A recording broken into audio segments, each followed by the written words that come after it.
Well, the Georgia-Florida Tobacco Tour is billed as an educational event. It's held every year.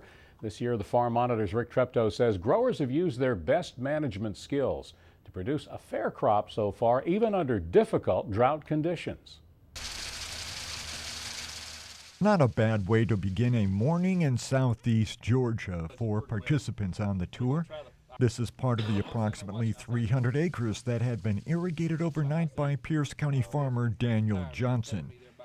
Pristine fields are hard to grow, even in the most severe drought conditions the state's climatologists say we can have. We're trying to spray fungicide now and trying to keep it healthy, trying to keep it wet as possible. The tremendous heat we've had is just killing us every day. We grow for all 5 companies that are in the state of Georgia. It's all based on quality and MH levels and anything else you can do to make it better. Daniel is a member of the Georgia Farm Bureau's State Board of Directors, just one of the 225 progressive tobacco growers in the state. They are all pulling in one direction. The growers that's left in the United States are dedicated tobacco growers. That's point blank. If you don't love it, you ain't gonna grow it. Simple. You got to sleep, eat, and breathe it 12 months a year, 365 days a year. You ain't gonna mess with it. This is the family farm of Franklin BURCH in Wayne County. Franklin and his son have about 400 acres. The products that we have had to purchase and what have you have gone up on us, and equipment, the whole 9 yards. Just all the input costs has kind of went out the roof. I've been growing tobacco, I reckon, since I was about 15 years old.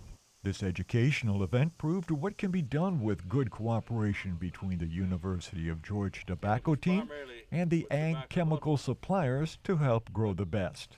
Well, considering that we've had very little rain since transplanting, we have an outstanding crop.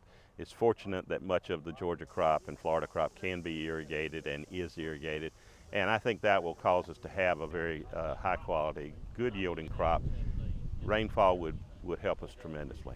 14,000 acres of tobacco are being grown in Georgia this year. Growers got all the contracts to sell their crop needed for the land they wanted to produce.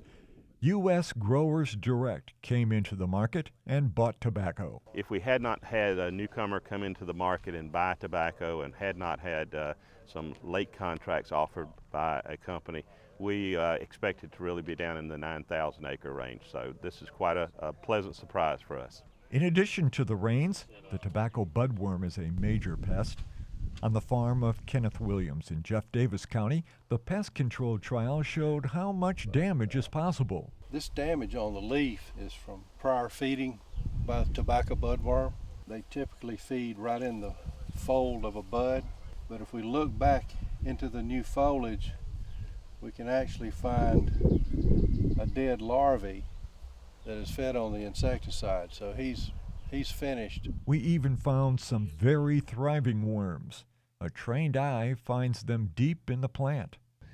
Most years, we make it through the first couple of weeks after transplanting with low infestation, and then we get the first moth flight and then subsequent moth flights, and you have subsequent generations that last about 30 days. Other tobacco growers need more rain by the 4th of July. That's when they'll hope to be harvesting. If they don't, they could have a loss of as much as 50% or more. In southeast Georgia, I'm Rick Treptow for the Georgia Farm Monitor.